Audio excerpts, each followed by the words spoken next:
podcast for curious mind.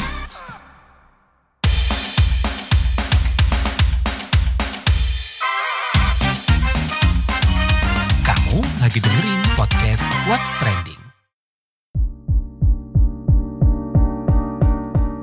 Halo semuanya, ketemu lagi di What's Trending, masih bareng saya Lea Baneza. Kali ini kita mau ngobrolin kencangkan ikat pinggang. Prabowo perintahkan puasa dinas luar negeri. Demi menghemat anggaran 15 triliun rupiah, Presiden Prabowo Subianto memerintahkan pemangkasan anggaran dinas luar negeri sebesar 50%. Rencana pemangkasan anggaran dinas luar negeri itu lantaran Prabowo ingin menghemat pengeluaran negara. Kata Prabowo, anggaran dinas luar negeri para pejabat menghabiskan dana sekitar 3 miliar US dollar. Nah, terkait permintaan ini, Prabowo sudah berkomunikasi nih dengan Menteri Keuangan Sri Mulyani. Prabowo yakin ke depannya pemerintah di bawah kepemimpinannya akan lebih efisien dalam mengelola anggaran. Prabowo mengatakan 50% anggaran dinas luar negeri bisa dialokasikan ke sektor lain yang bermanfaat bagi masyarakat luas. Misalnya nih, untuk memperbaiki bendungan, irigasi, dan sekolah. Tidak lupa dana tersebut juga bisa digunakan untuk memberi makan siang bergizi anak-anak di sekolah. Nah, menanggapi ini Menteri Keuangan Sri Mulyani Indrawati mengeluarkan surat edaran yang meminta menteri hingga pimpinan lembaga menghemat belanja perjalanan dinas. SE ini ditujukan kepada kementerian di Kabinet Merah Putih, Jaksa Agung, Kepala Kepolisian, Kepala Lembaga Pemerintah Non-Kementerian, hingga pimpinan kesekretariatan lembaga negara. Sri Mul meminta para pejabat melakukan efisiensi dan pemangkasan anggaran minimal 50%. Tapi nih, penghematan dikecualikan untuk dua hal, yaitu perjalanan dinas bagi unit yang dalam pelaksanaan tugas dan fungsi utamanya memerlukan perjalanan dinas. Lalu, belanja perjalanan dinas tetap antara lain untuk biaya perjalanan dinas bagi penyuluh pertanian, juru penerangan dan penyuluh agama, serta biaya perjalanan dinas para kedutaan besar.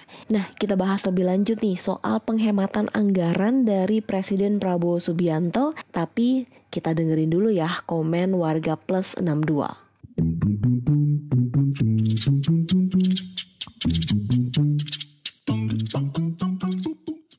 Yang pertama, komentar @osxx. Perjalanan dinas dalam atau luar negeri jangan bawa keluarga anak-anak. Cukup yang ditugaskan kantor saja. Kalau untuk mengantarkan surat dokumen pesan, tidak harus lebih dari 1 orang.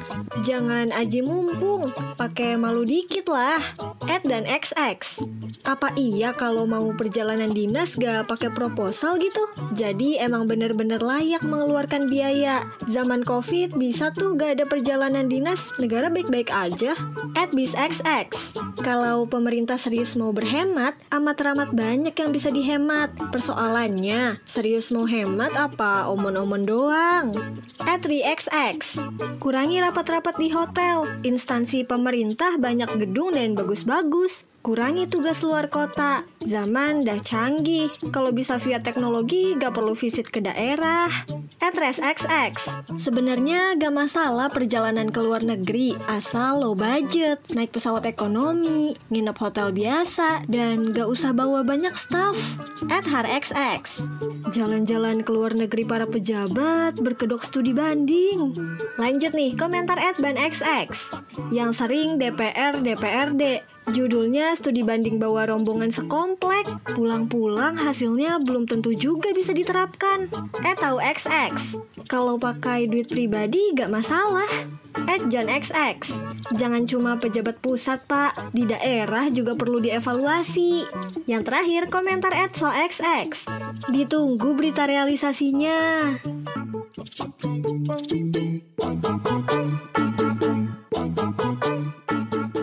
Sebelum kita bahas lebih lanjut nih, kita dengerin dulu nih keterangan Presiden Prabowo Subianto soal penghematan anggaran dinas luar negeri para pejabat. Kebocoran-kebocoran kita, kalau kita hemat, kalau pemerintah itu ketat, bersih, efisien, saya yakin bisa. Tapi ini butuh jiwa besar.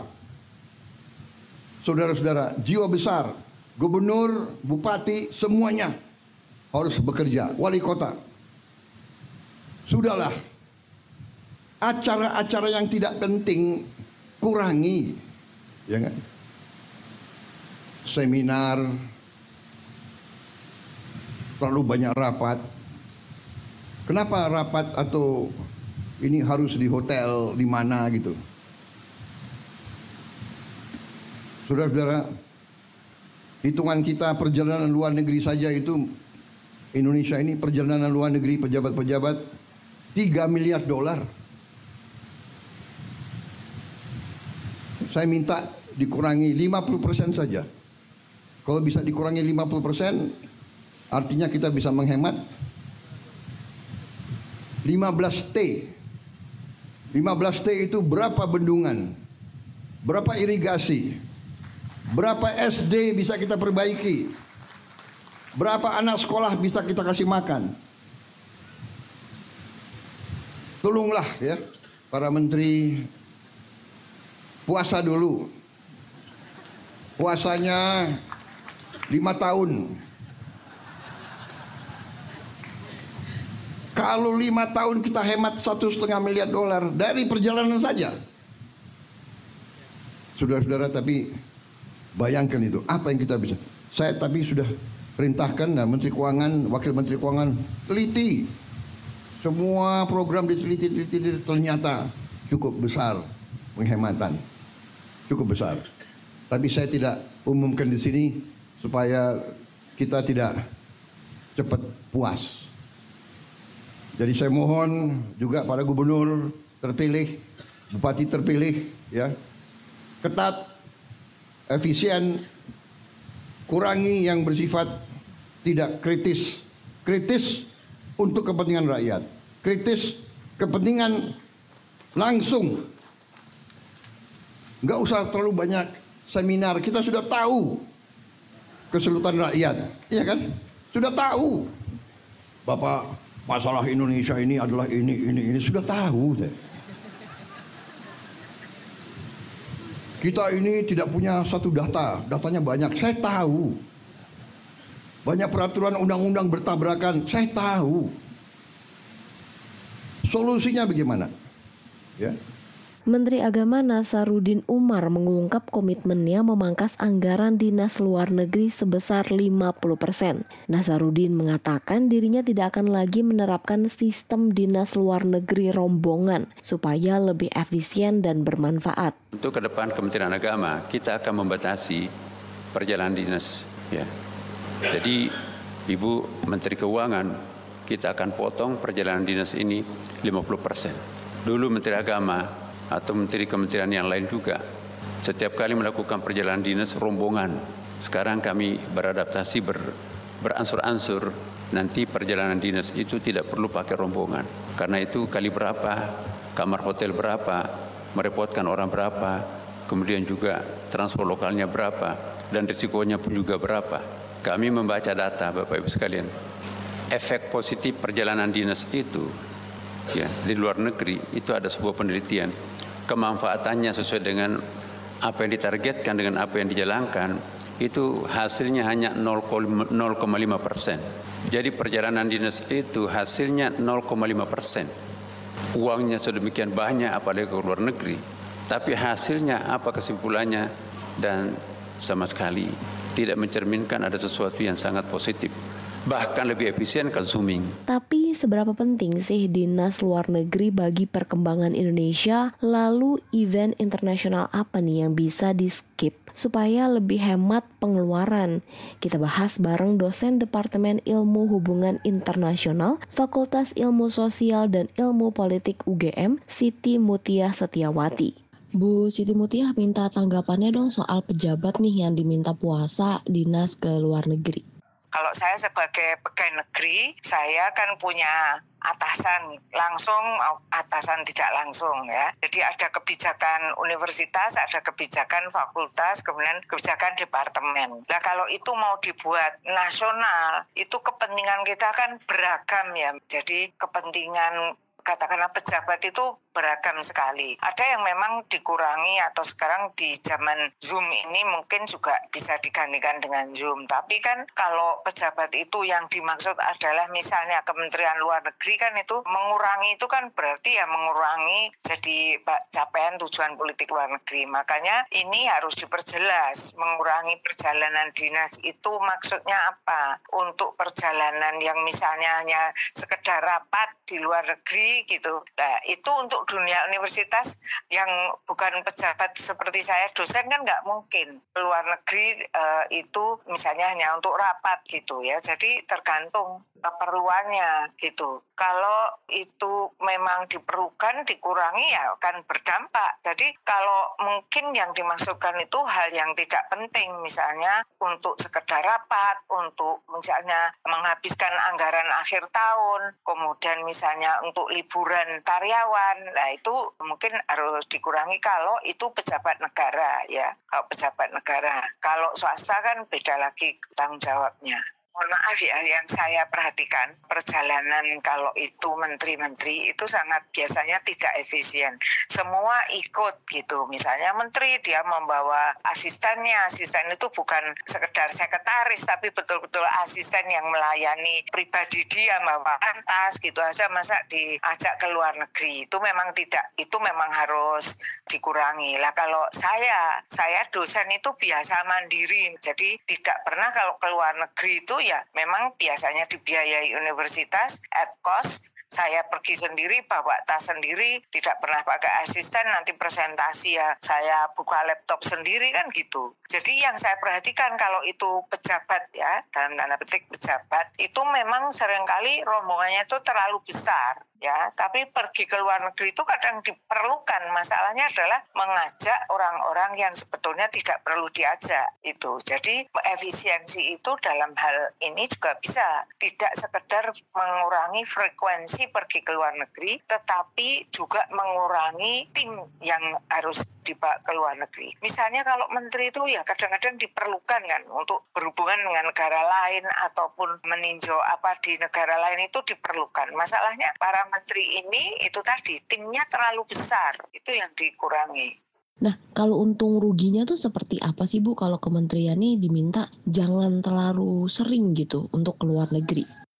Ya tidak bisa digeneralisasikan ya. Kalau saya kan orang kampus dari universitas ya. Universitas itu kan memang non-profit institution, tidak mencari profit. Sehingga ya tidak pergi ke luar negeri itu tidak langsung menimbulkan kerugian. Tapi kalau misalnya institusi yang itu menghasilkan profit ataupun itu memang menyangkut hajat hidup orang banyak, misalnya Departemen Tenaga Kerja. Ketika kita mengirimkan banyak tenaga kerja di luar negeri, itu kan memang harus pergi ke luar negeri. Nah, kan yang ngurusi tenaga kerja kita di luar negeri ya dari Departemen Tenaga Kerja gitu ya. Kalau dia dikurangi ya kerugiannya mungkin akan menyangkut tenaga kerja yang berada di luar negeri. Lah kalau itu misalnya Menteri Perdagangan lah, seperti kemarin ada rapat WTO, masa tidak hadir gitu ya. Tidak hadir maka akan dianggap Indonesia tidak eksis di dunia internasional dalam hal ini WTO. Jadi sangat itu kalau untung rugi itu harus dihitung ya. Tentu saja untungnya adalah bisa berhemat, kerugiannya itu harus dihitung. Nggak mungkin saya mengatakan kerugiannya ini itu tanpa penelitian. Saya orang kampus ya, jadi kalau bicara itu ya berdasarkan data. Kalau hal ini kerugian sangat tergantung pada institusinya. Itu tadi yang saya tekankan adalah efisiensi di dalam bepergian ke luar negeri itu bisa. Efisiensi itu bisa mengurangi frekuensi jumlah kunjungan, bisa mengurangi timnya itu saja. Kalau keuntungan dan kerugian itu harus dihitung ya. Sekali lagi keuntungannya pasti menghemat, tapi kerugiannya masing-masing institusi akan berbeda-beda ya, dan kadang-kadang kerugian dan keuntungan itu tidak bisa langsung dirasakan. Memang kalau pejabat negara itu yang saya anggap memang terlalu sering. Masalahnya itu bukan hanya pejabat negara, Mbak. Misalnya anggota DPR juga terlalu sering. Tujuannya hanya untuk studi banding misalnya gitu. Itu kan studi banding itu kan kata lain dari piknik. Jadi harus dirumuskan dulu tujuan yang pergi ke luar negeri itu apa. Kalau kami di Dunia Kampus itu jelas ya, kepergian kami itu untuk mempresentasikan makalah, dan di sana kami punya audiens, punya makalah itu harus kompetisi dulu, diterima atau tidak gitu ya. Begitu sudah diterima baru akan dibiayai, dan pulangnya outcome-nya itu harus menjadi tulisan di jurnal. Misalnya gitu, itu jelas. Jadi kalau ini kunjungan tidak jelas outcome-nya atau hasilnya, ya itu yang harus bukan hanya dikurangi, mungkin itu harus ditiadakan yang gitu-gitu. Bu Siti, mungkin masyarakatnya ada yang belum paham gitu ya, kenapa sih mesti ada dinas luar negeri, kenapa dibutuhkan, apa fungsi dan manfaatnya mungkin buat negara?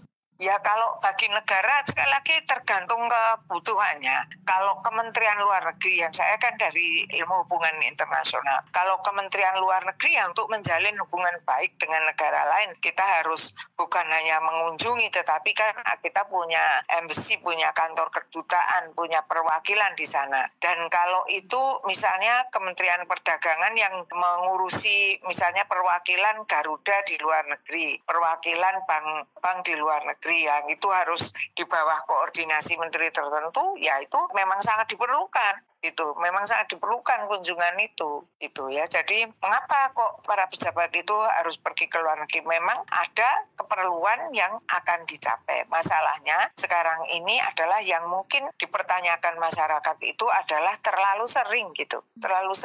Jadi saya kira itu yang perlu dicermati. Kalau kepergiannya sendiri banyak manfaatnya, tapi kalau terlalu sering kesannya jadi hanya piknik atau hanya sekedar dolan gitu. Nah, kalau kita ngomongin soal efisiensi gitu ya, kira-kira agenda ke luar negeri apa nih yang penting didatangi dan yang mungkin bisa untuk ditahan dulu nih tidak melakukan kunjungan? Ya, sekali lagi itu Pak Prabowo harus mencanangkan dulu, karena kalau ini menyangkut politik luar negeri ya, harus diformulasikan dulu. Kalau kita punya tujuan politik luar negeri, kita memang ingin eksis di dunia internasional, misalnya kita Indonesia itu ingin dipandang, maka itu namanya high profile dalam politik luar negeri. Lah, itu memang butuh biaya banyak. Tapi kalau kita mau low profile yang sekedar mencapai tujuan politik luar negeri, tidak ingin dikenal oleh dunia lain, ya pokoknya bisa memanfaatkan sumber atau resources dari luar untuk kepentingan kita di dalam. Nah itu ya memang penekanannya tidak pergi keluar. Tapi di masa sekarang itu ya tergantung ada perjanjian atau visit, itu memang harus dilaksanakan. Mana yang harus prioritas, mana yang harus dikunjungi atau tidak, itu tergantung kebijakan negara secara garis besar. Negara ini mau apa tujuannya untuk luar negeri dan dalam negeri, ya misalnya begitu.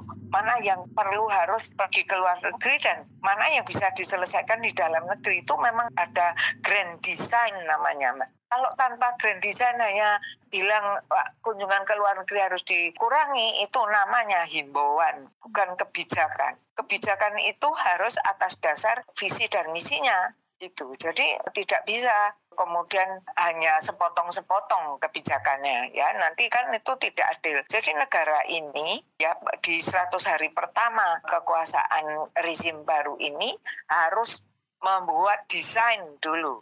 Kalau ini dalam hal mengurangi kunjungan ke luar negeri, ya prioritas, skala prioritas yang mau diprioritaskan yang mana. Jadi itu nggak bisa digeneralisasikan atau digebyah-uyah atau disamaratakan. Masing-masing departemen mempunyai skala prioritas sendiri. Tapi presiden itu mempunyai hak otoritas untuk menentukan skala prioritas negara.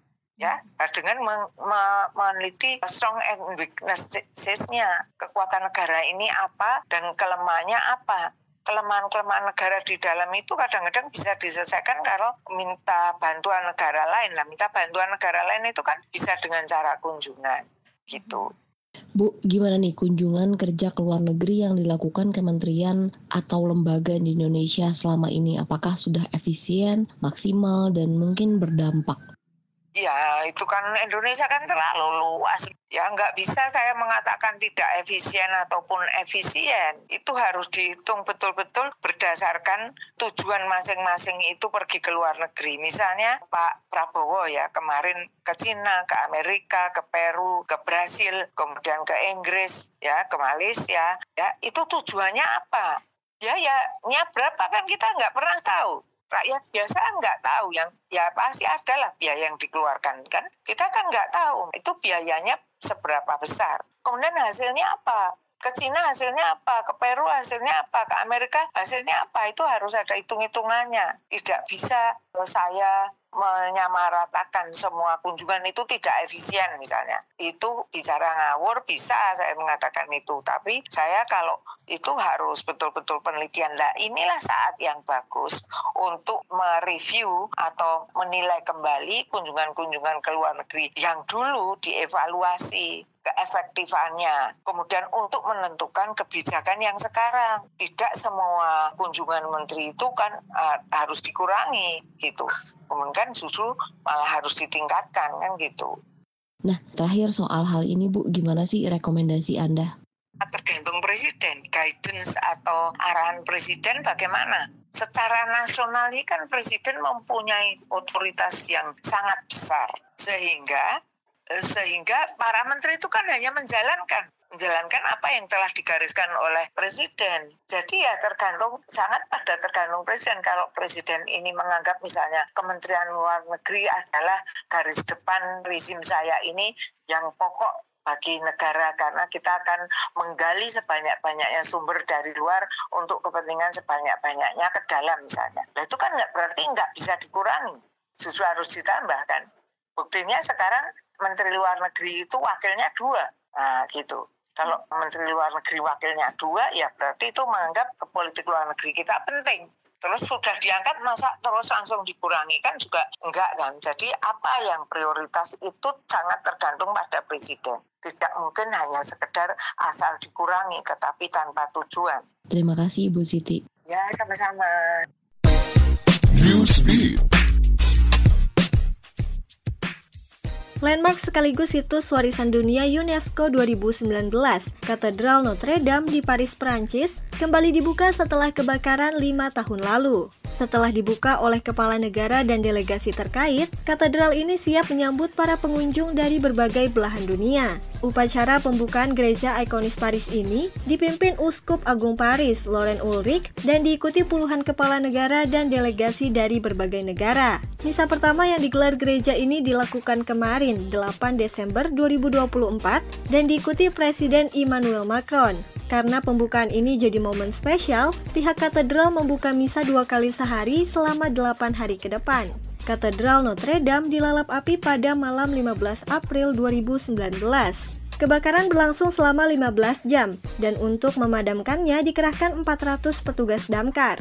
Imbas kebakaran, gereja ini mengalami kerusakan besar, mulai dari material atap kayu yang hangus terbakar sampai logam timah yang meleleh. Tapi struktur bangunan masih terselamatkan dari kerusakan parah. Biro Investigasi Federal FBI Amerika Serikat menawarkan imbalan $50.000 atau lebih dari 700 juta rupiah kepada siapapun yang bisa memberikan informasi soal pelaku penembakan bos asuransi United Healthcare Brian Thompson. FBI juga mengeluarkan poster terduga pelaku penembakan dengan keterangan mencari informasi. FBI menyatakan butuh bantuan dari masyarakat untuk mengidentifikasi pelaku yang tidak dikenal, lantaran pelaku harus bertanggung jawab atas pembunuhan bos asuransi tersebut. Siapapun yang memiliki informasi yang mengarah pada terduga pelaku, mereka bisa menghubungi saluran informasi FBI atau Departemen Kepolisian New York. Brian Thompson ditembak di Midtown Manhattan, New York. Dia ditembak saat berjalan menuju Hotel Hylan Midtown, tempat konferensi investor tahunan dilakukan. Berdasarkan kunjungan, Bangkok terpilih jadi pariwisata terbaik 2024 versi Euromonitor Internasional. Gelar ini didapat Bangkok setelah mencatat lebih dari 32,4 juta kunjungan di 2024. Sedangkan posisi kedua diduduki Turki dengan total kunjungan mencapai 23 juta wisatawan. Bangkok didapuk jadi pariwisata terbaik bukan hanya dari sisi banyaknya kunjungan, tapi kebijakannya yang dianggap ramah bagi wisatawan. Keunggulan wisata di Bangkok adalah mudahnya pengurusan izin atau visa, di mana pelancong tak perlu berkutat lama dengan birokrasi. Wisata di Bangkok juga mengutamakan kemudahan akses dan kenyamanan bagi pengunjung untuk memilih destinasi yang sesuai. Hal ini membuat Thailand juga mendapat penilaian sebagai negara dengan daya tarik wisata yang tangguh dan berkembang pesat.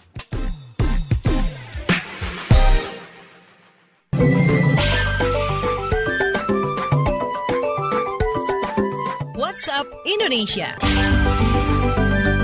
WhatsApp Indonesia kita mulai dari Depok, Jawa Barat. Kota Depok resmi memperkenalkan Depok AI, sebuah platform berbasis kecerdasan buatan yang dirancang memperkuat kolaborasi dan inovasi di berbagai sektor. Menurut Kepala Bidang Penelitian, Pengembangan dan Inovasi Bapeda Depok, Fatir Fajar Sidik, platform ini hadir sebagai bagian dari upaya meningkatkan efisiensi pemerintahan dan mendukung literasi digital masyarakat. Depok AI memanfaatkan teknologi spatial.io dan menawarkan fitur unggulan seperti ruang kerja virtual, visualisasi data untuk kebijakan strategis, serta integrasi basis data lokal. Inisiatif ini merupakan komitmen Depok untuk membangun ekosistem digital yang inklusif dan adaptif, memperkuat kolaborasi antara pemerintah, masyarakat, dan berbagai pemangku kepentingan.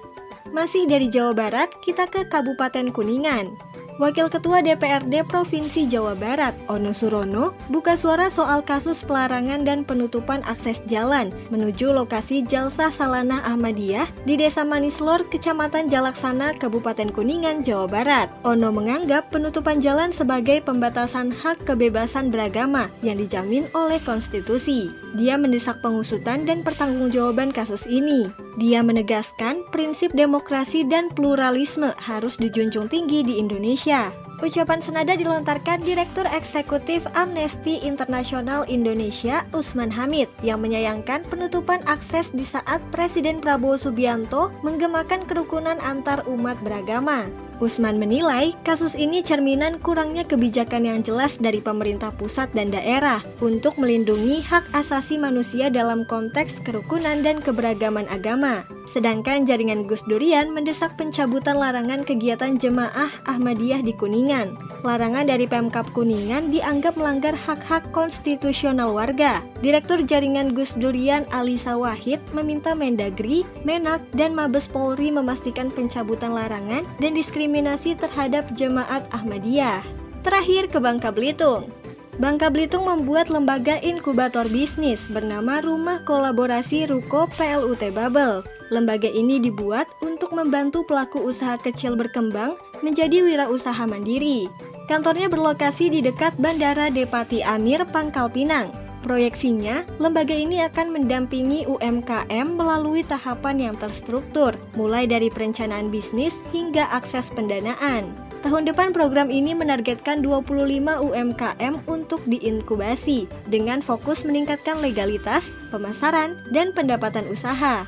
Menurut PLT Kepala Dinas Koperasi UKM Bubble Ahmad Yani, inkubator ini penting untuk mendorong pertumbuhan kewirausahaan di daerah sekaligus mendukung target nasional mencetak rasio kewirausahaan 8% pada 2045.